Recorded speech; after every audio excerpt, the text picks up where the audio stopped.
Hi, my name is Pete Gerlach. I have been a professional psychotherapist for 33 years. Over half that time I've specialized in learning how to assess and help people who are survivors of early childhood trauma, abandonment, abuse, and neglect. In this video, I want to continue offering you what I've learned across these many years. And in this case, I want to offer you an opinion about a condition that is widely reported and diagnosed called bipolar disorder, sometimes known as manic depression. Has anyone ever said, you're bipolar? Or do you know someone who thinks they have or has been told they're manic depressive? I want to offer you clarification on what that means, what causes it, and what can be done about it. Mania, psychobabble type term, mania is a description of an emotional mental state which is characterized by fast thinking, jumbled thinking, high sense of alertness, physical activity, irritability, optimism, enthusiasm. There are some other traits, but that's the theme, that you have high energy, high mental activity. You're manic, or you have mania. That's an emotional and mental state. The opposite of that state can be called depression. And as I'm sure you know, depression commonly is characterized by feeling sluggish and apathetic and gloomy and sad and low energy, maybe having trouble sleeping, disinterest in eating, sometimes in the extreme feeling suicidal.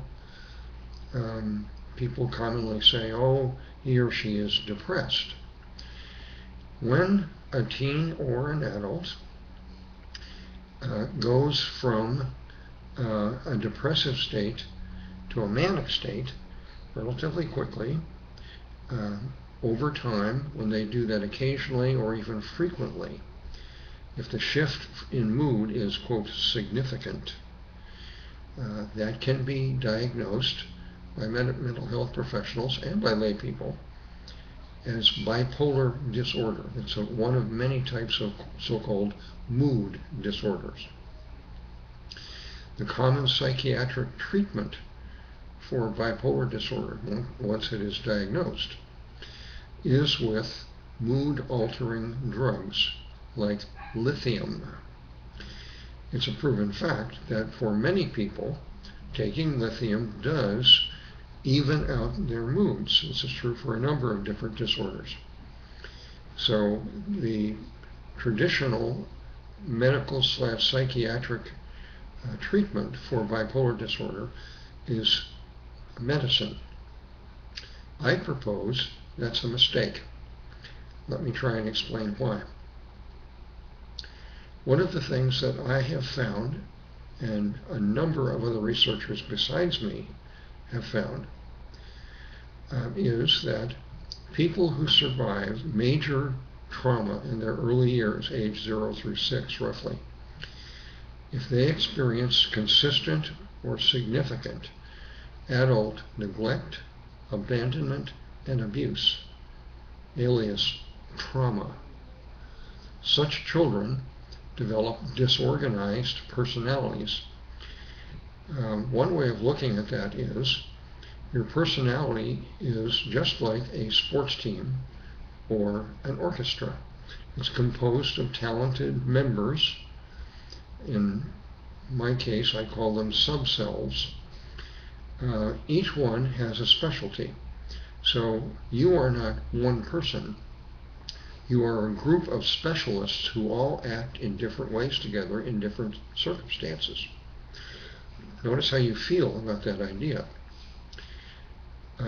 One implication of this is people who are split personalities within limits are not crazy, they're not pathological, they're normal survivors of childhood trauma.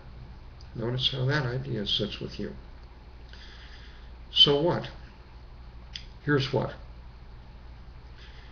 Because personality subselves are wonderfully varied, each one brings a unique characteristic. There's a group of subselves that can be called inner children, plural. They're marvelously reactive. They're very emotional. They're focused on themselves. They don't have a long-range view. They're very naive. They don't know much about the world. And they react very quickly. They go from inactive to active in a heartbeat, depending on what's going on inside your mind and your body and or outside your body.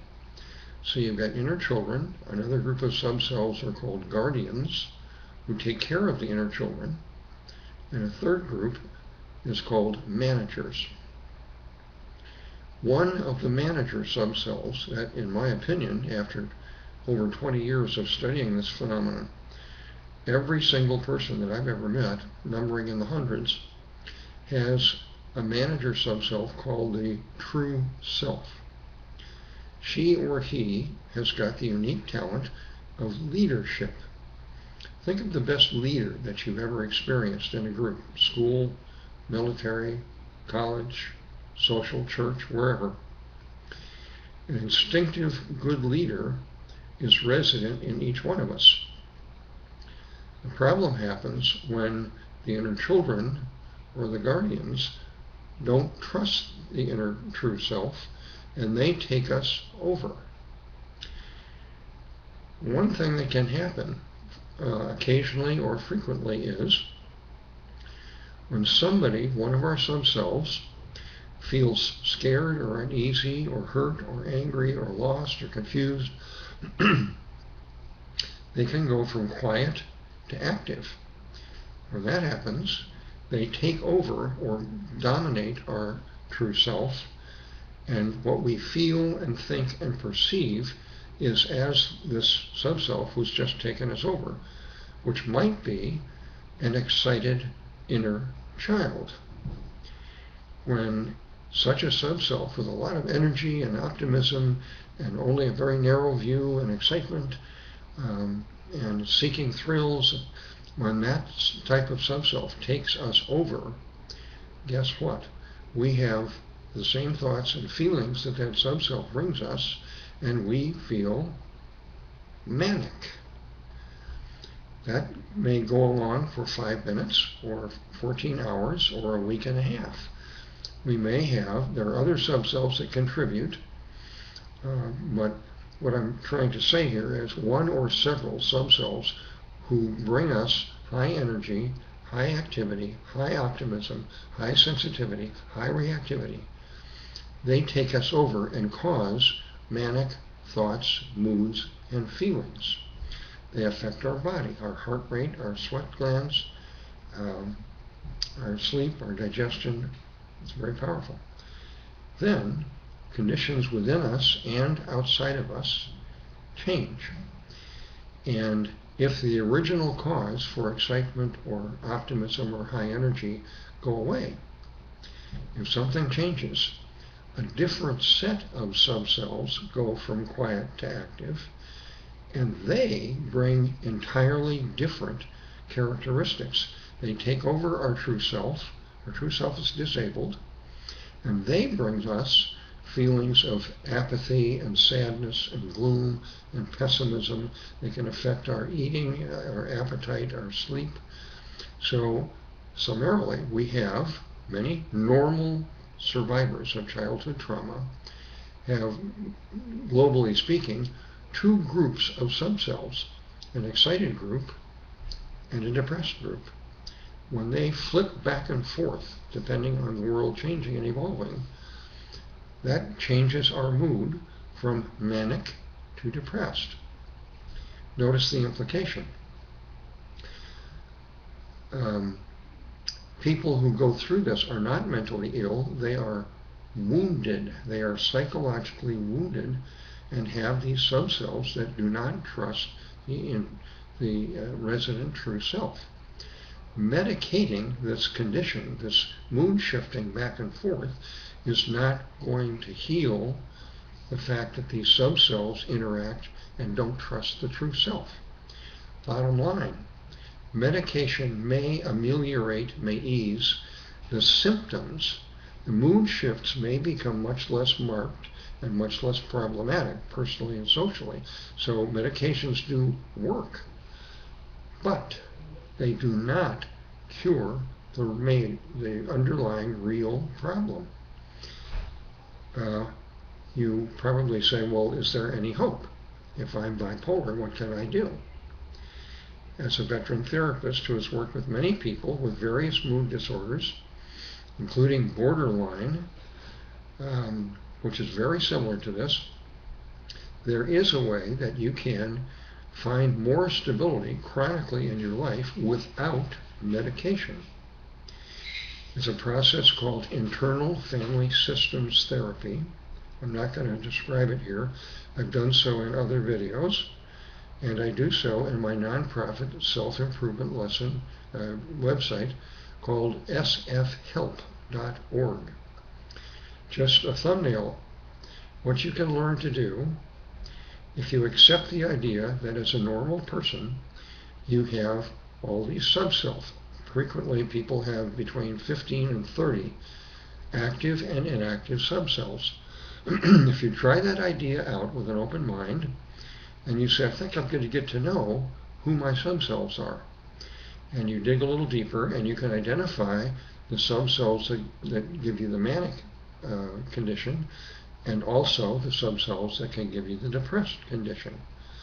You can negotiate, believe it or not, you can talk with, have dialogues with, and negotiate with all your subselves, and over time you can get them to trust your true self. When that happens, typically what people report, I've witnessed this hundreds of times, what people report is their manic episodes go down in frequency and intensity, their depressive states go down in frequency and intensity, and they even out. They have a zone of calmness, serenity,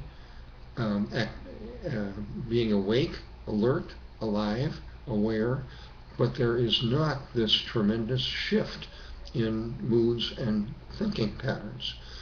That gives a much more calm, direct way of living and behaving, which reduces other people's uncertainty and anxiety about, whoa, is Juanita going to be up today, or is she going to be in one of the pits again? Well, how's she going to be? You feel calmer and better, and so do the people around you. This may sound like science fiction to you. It starts with beginning to acknowledge that you have personality subselves, and you are not, underline not, crazy. So, if this is a new concept for you, being skeptical or cynical is a normal subself reaction. That's one of your guardians, the cynic doubter. I invite you to take a look at one of two things. Either my playlist on YouTube here, my playlist 1B Bravo or 1C Charlie. Those contain a group of videos, they're all related, and they will explain the concept of personality subselves, where they come from, what are they like, what do they want, what do they mean, and it will get you ready to learn how to negotiate and change your personality subselves and get them to chronically trust the wisdom of your true self. So playlists B and C, and to get the real story, much more information than these videos, go to my nonprofit website. There are no ads. I'm not selling anything except knowledge and awareness.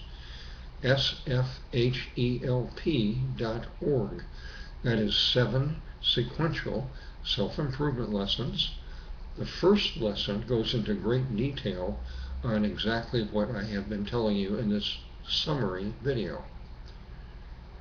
So bottom line, if you have been diagnosed as manic depressive or having bipolar affective disorder, or if you know somebody who has been diagnosed with this.